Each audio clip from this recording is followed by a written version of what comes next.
오늘부터 우리가 이제 약 한 5주 동안 이 야곱이라는 사람의 이 삶을 우리가 살펴봄으로써 우리가 야곱같이 지금 살아가는 것이 아닌가, 어떤 그런 깨달음, 그리고 이 야곱이 얼마나 멋있는 사람으로 나중에 세워지는가를 통해서 우리가 은혜를 받으려고 합니다. 이삭에게는 두 아들이 있습니다. 에서와 야곱. 이 두 형제는 같은 날 같은 시에 태어난 쌍둥이입니다. 먼저 나온 이가 이제 에서고, 이 야곱은 에서의 발꿈치를 잡고 나왔습니다. 아무리 그래도 시브리인의 규칙이 있습니다. 고대 근동의 규칙도 같습니다. 먼저 나온 이가 장자의 계승자입니다. 이 장자란 시브리어로 바카르 이렇게 써져 있습니다. 바카르. 이 뜻이 뭐냐면은 태문을 열다라는 뜻입니다. 그러니까 태문을 열고 처음 나온 아들이 장자예요. 장자. 이게 뭐 그렇게 중요한가? 이 장자에 대해서 이 고대 근동에서 이 특권이 있습니다. 어떤 특권이 있냐면 장자는 가정의 대소사의 모든 대표권이 있습니다. 그리고 이 장자는 제사를 또 주관하는 제사권이 있습니다. 또한 유산을 나눌 때 아버님이 이제 돌아가시고 난 다음에 유산을 나눌 때 형제들과 똑같이 나누질 않습니다. 형제들보다 2배를 장자가 갖게 되어 있습니다. 에서와 야곱의 아버지 이삭은 어떤 사람이었습니까? 창세기 26장 12절 13절에 보니까 이삭이 그 땅에 농사하여 그 해에 100배나 얻었고 야훼께서 복을 주심으로 그 사람이 창대하고 왕성하여 마침내 거부가 되어 있어요. 아주 큰 부를 소유한 집안의 장자가 된다. 큰 부를 이어받는 것은 물론이고 그 가정의 대표가 되고 그리고 그 가정의 제사권을 갖는 겁니다. 저들의 규칙대로라면은 장자는 에서입니다. 그런데 야곱은 그 장자권을 자기에게로 이것을 끌어오려고 그런 목적을 딱 세워놓고 온갖 수단과 방법, 온갖 거짓 속임을 다 동원합니다. 창세기 25장에 보면은 형 에서가 사냥을 나갔습니다. 그런데 사냥 나가서 이 하나도 짐승을 잡지를 못했어요. 하루 종일 이리 뛰고 저리 뛰다가 집으로 돌아왔습니다. 굉장히 허기졌습니다. 그때 야곱은 뭘 하고 있었냐면은 죽을 쓰고 있었어요. 여기서 죽이란 뭐냐면은 스프입니다. 어떤 스프냐면 팔레스타인 사람들은 이 붉은 콩하고 그리고 양파하고 그리고 쌀하고 거기에 올리브 기름을 섞어서 아주 진한 스프를 만듭니다. 하루 종일 이 굶었던 이 에서는 벌건 이 진한 스프를 보자 먹고 싶은 거예요. 뭐 허기진 사람이 그걸 보면은 먹고 싶지 않은 사람이 어디 있겠습니까? 그래서 야곱에게 야, 그것 좀 먹자 그럽니다. 그랬더니 야곱이 형님, 그러면 형님 장자를 나한테 파세요 그래요. 이 야곱의 말에 에서는 그래 알았어 장자 이거 너 가져 그래요. 그러자 야곱은 본격적으로 달라붙죠. 맹세하라. 맹세해요. 근데 여러분 장자의 명분을 맹세시키고 넘기는 것 야곱이 즉흥적으로 만들어낸 것 아닙니다. 그 시대에는 장자 계승을 형제끼리 이양할 수 있었어요. 그 시대에 있는 일이었습니다. 야곱은 형의 이 배고픈 이 약점, 이 허점을 이용해서 계획을 세운 거예요. 그리고 장자의 명분을 뭐 팔라고 그러고 난 다음에 그런 맹세까지 시켰는데 왜 이 명세까지 했느냐 하면 설마 장자 명분을 저 진한 수프 하나로 넘기자고 하는 것? 이거 장난으로 여겼어요. 장난으로. 심각하게 받아들이지 않았어요.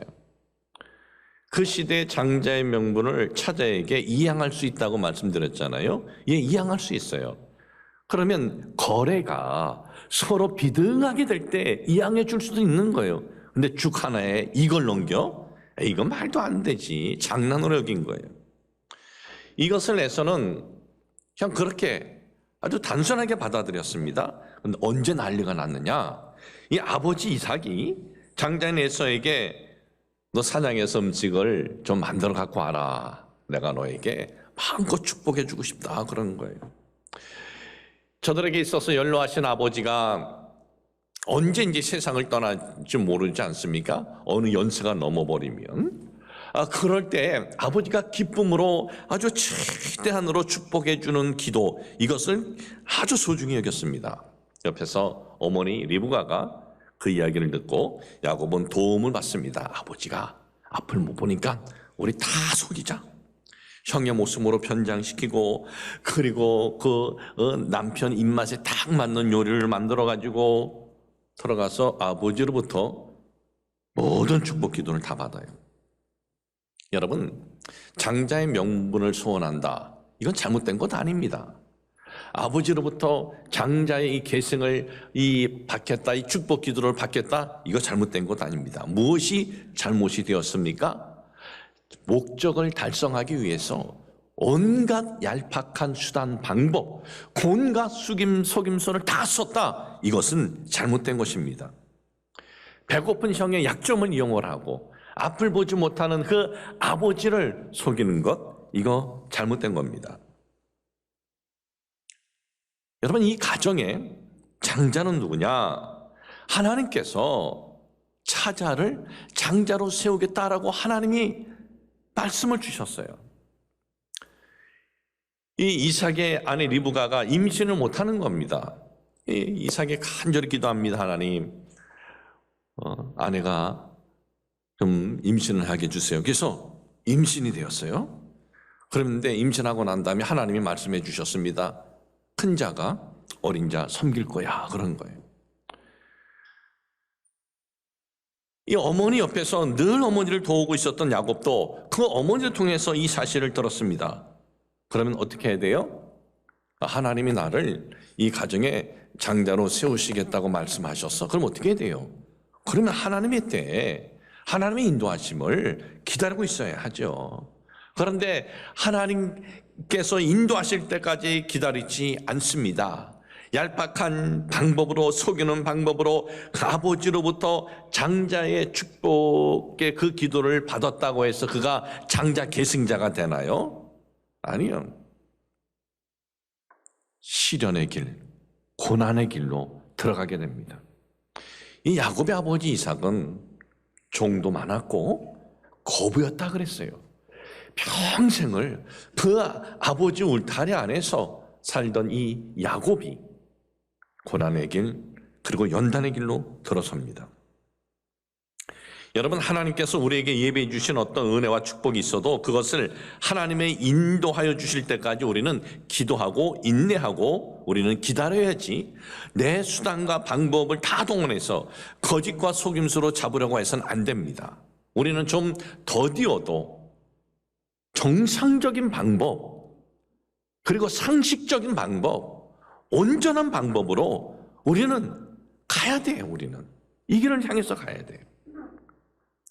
형 배고픔의 그 약점을 이용하고 장자의 이 맹세를 받고 연로한 아버지를 속여서 장자의 계승의 축복 기도를 받은 야곱은 장자의 삶이 쫙 펼쳐지는 것이 아니라 삶이 꼬여져요. 수프 한 그릇에 장자의 명분 파세요 형님, 그리고 맹세하세요라고 했을 때에서는 아주 그냥 편안하게 했어요. 왜? 이 장자가 얼마나 큰 건데 이 집안에서 뭐 스프 한 그릇 가지고 이걸 나하고 거래? 아유, 그 말도 안 되지. 믿지 않았어요. 그냥 장난으로 여겼죠. 그런데 아버지를 속여서 장자가 받을 축복 기도를 다 받았을 때 비로소 에서는 깨달은 거예요. 이놈이 오래전부터 이걸 노리고 계획을 세웠구나. 야곱을 죽이려고 합니다. 여러분, 이 에서라는 인물을 제일 잘 아는 분이 누구겠어요? 어머니죠. 어머니. 에서는 다혈질이긴 해도 이렇게 분노할 줄까지는 어머니도 이건 상상하지 못했어요. 여러분, 이렇게까지 분노할 줄 알았으면 어머니 이런 계획 안 세워요. 왜냐하면 이 리브가가 야곱을 피신시키면서 이런 말을 합니다. 어찌 하루에 너희 둘을 잃으랴. 어찌 하루에 너희 둘을 잃으랴. 이 말씀이 뭐냐면 둘이 죽도록 싸우다가 둘 다 죽을까 봐 한 소리가 아닙니다. 그 시대에 한 생명을 까닭없이 죽이면, 해치면 어떻게 갚아야 하느냐? 자기 생명으로 갚아야 돼요. 그러니 야곱을 에서가 죽여버리면 그 시대는 규칙이 있어요. 그 규칙은 뭡니까? 에서가 죽임을 당해야 돼요. 그래서 어머니가 볼 때는 에서가 정말 저거 야곱을 죽여버리면 우리 큰 에서도 죽는데, 그래서 어찌 내가 이 둘을 하루에 다 잃으냐 그러는 거예요. 그런데 이걸 엄마가 예상을 했더라면 이런 계획은 누가, 어떤 엄마가 세우겠어요? 이런 계획 안 세우죠. 그러니까 엄마는 엄마 나름대로 계산했는데 전혀 예상치 않게 일이 꼬여버린 거예요. 살면서 전혀 예상치 않게 어떤 일이 꼬여버릴 때 바로 그런 일이 일어난 거예요. 이건 뭔가 일이 크게 터질 것 같아요. 어머니가 야곱을 불러서 피신시킵니다. 야, 너 빨리 너 도망가라. 이 생각 외로 에서의 분노가 너무나 큰 거예요. 그러면서 어머니가 뭐라 그러면 너 가서 며칠만 좀 거기 있어봐. 며칠만. 그러면 형 너 풀릴 거야 그랬어요. 그런데 어떻게 되었어요? 그 며칠이 고향 땅으로 돌아오는데 20년 걸립니다. 며칠이 20년 걸린 후에 고향으로 돌아왔을 때 어머니 만났어요. 어머니는 그 전에 세상을 떠난 후였어요.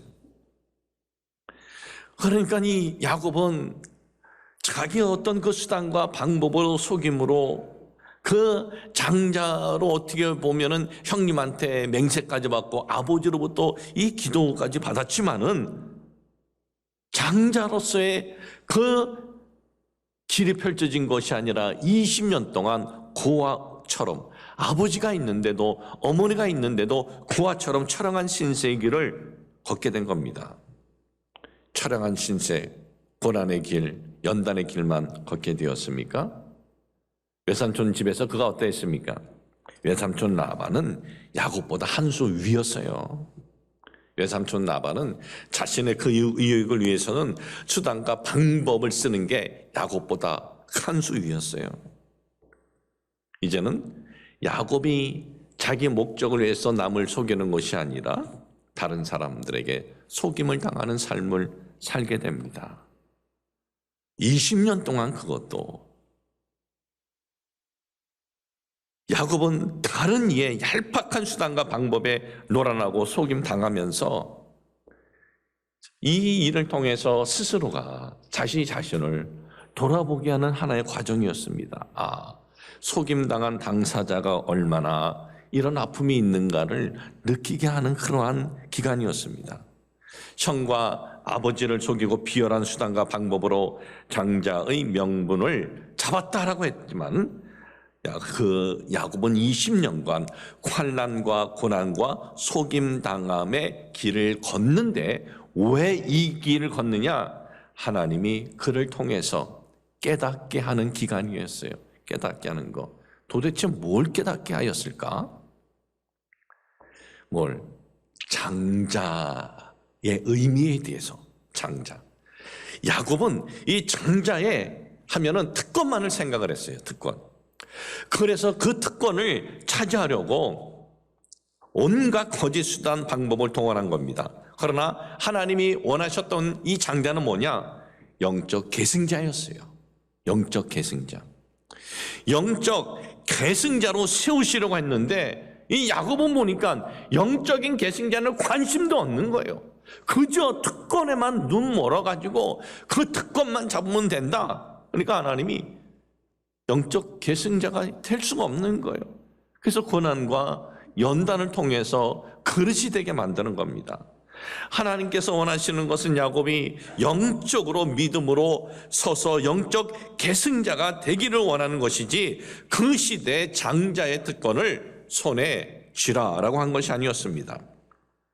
그래서 야곱이 이제 도망가지 않습니까? 형 에서가 무서워서 도망하는 중에 돌을 베개 삼고 잠을 잘 때 꿈속에서 하나님이 깨닫게 해주셔요.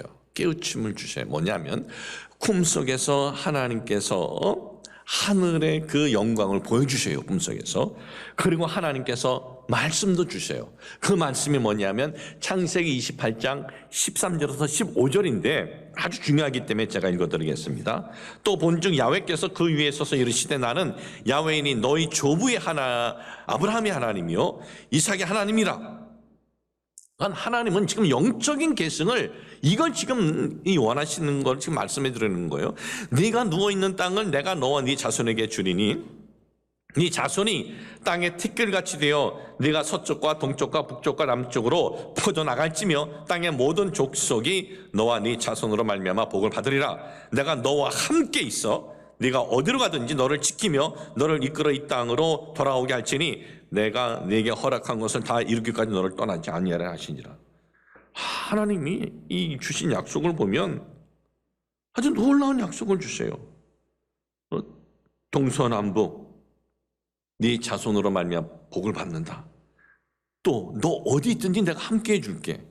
자, 이런 약속을 주셨는데 그런데 야곱은 뭐라고 대답하는지 아세요? 서원을 합니다. 그 서원이 창세기 28장 20절에서 22절인데 야곱이 서원하여 이르되 하나님이 나와 함께 계셔서 내가 가는 이 길에서 나를 지키시고 먹을 떡과 입을 옷을 주시어 내가 평안히 아버지 집으로 돌아가게 하시오면 야훼께서 나의 하나님이 되실 것이요. 서원하는 거예요. 나를 평안히 그럼 아버지 집에 돌아오게 하시면 야훼께서 나의 하나님이 되실 것이요. 두 번째, 내가 기둥으로 세운 이 돌이 이제 기름을 붓고 거기에 제사를 드렸는데 이 돌이 하나님의 집이 될 것이요. 세 번째, 하나님이 주신 나의 모든 것의 10분의 1을 내가 반드시 드리겠다 그랬어요. 이런 서원을 했어요. 여러분, 사람이 서원할 때 내가 평상시 잘하는 거 서원 안 해요. 평상시. 어떤 사람이 열심히 봉사했어요. 근데 몸이 아픔이 왔습니다. 그럴 때 내가 열심히 봄낮게 해주면 열심히 봉사하겠습니다. 그렇게 서원하지 않아요. 봉사 안 하던 분이 몸이 아픔이 오면 하나님 제가 10여 년 이렇게 섬겼는데 봉사를 하나도 안 했네요. 근데 몸 낫게 하면 제가 이번에는 좀 봉사 좀 할게요. 이렇게 서원해요. 서원은 내가 그렇게 살지 못한 것을 갖고 이렇게 하겠습니다라고 서원해요. 야훼께서 나의 하나님이 되실 것이요. 이 장소가 하나님께 예배드리는 장소가 될 것이요. 내가 예배하는 삶을 살 것이요. 그리고 11조를 드리겠습니다. 야곱은 이렇게 살지 않았다는 거예요. 내가 이렇게 살지 않았는데 하나님, 그럼 내가 이렇게 살겠습니다. 그러는 거예요. 그런데 이 서원이 어떤 서원이에요? 하나님 앞에 거래하는 서원입니다. 은혜 받으면 거래 안 합니다. 여러분. 은혜 받지 못하고 애매할 때 거래해요. 자, 꿈속에서 하늘의 영광 받습니다. 하나님의 음성을 들었으면 어떻게 해야 돼요? 내가 평안히 아버지 집으로 돌아오게 하시오면 조건을 달아요? 은혜를 받았는데 은혜 받으면 조건 안 달아요. 평안히 아무 조건 안 달아요. 하나님께서 아무것도 해주시지 않아도 하나님은 하나님이신 것을 내가 깨달았으니 그 하나님만을 난 경외하겠습니다. 그 하나님만을 예배하겠습니다. 하나님은 나에게 뭘 주시든 안 주시든 내가 10분의 1을 드리겠습니다. 이런 고백이 은혜 받은 사람의 고백이에요. 이런 고백이. 여러분, 우리들 중에 예수님을 처음 만났을 때, 교회에 왔을 때 얘기하는 것이 아닙니다. 예수님을 처음 만났을 때, 내가 구원받았다는 확신이 생겼을 때 동일하고 공통적인 고백이 뭡니까? 그것은 주님 한 분만으로 나는 만족합니다 였어요. 저도 주님을 처음 만났을 때 10대 중반 넘어서 처음 만났을 때 내 10대 이제 중반 조금 넘어서 후반인데도 하나님, 참 이런 영광이 어디 있습니까? 하나님, 저 하나님 나라에 데려가셔도 너무나 좋겠는 거예요. 이것이 은혜 받은 이의 고백이에요. 그런데 야곱처럼 이런 거래의 서원은 거의 안 지킵니다. 거의 안 지켜요. 야곱이 나중에 20년 만에 돌아왔어요. 지켜요? 안 지켜요. 제가 이제 석주 후에 이걸 가지고 설교를 할 텐데, 네, 어쩌면 이때가 야곱에게 참 기회였는데, 하나님이 하나님 되시면 형 에서의 마음을 누구뜨리는 것이 뭐가 이게 문제가 되겠습니까? 그런데 거래하는 야곱의 이 소원을 들으신 하나님은 더 이상 야곱에게 아무 말씀 안 하셔요. 침묵하셔요. 그것도 몇 년간? 20년 동안. 더 이상 라반네 집에서 있을 수 없는 환경이 되었을 때 하나님이 그때 말씀해 주세요. 네 고향으로 돌아가. 20년 동안 그 훈련을 받고 그 아픔을 당하고 남을 속였던 자기가 그렇게 속임을 당하고 그 심었던 속임수를 아주 더 많이 자기가 당하는 거예요. 하나님은 20년 동안 침묵하세요.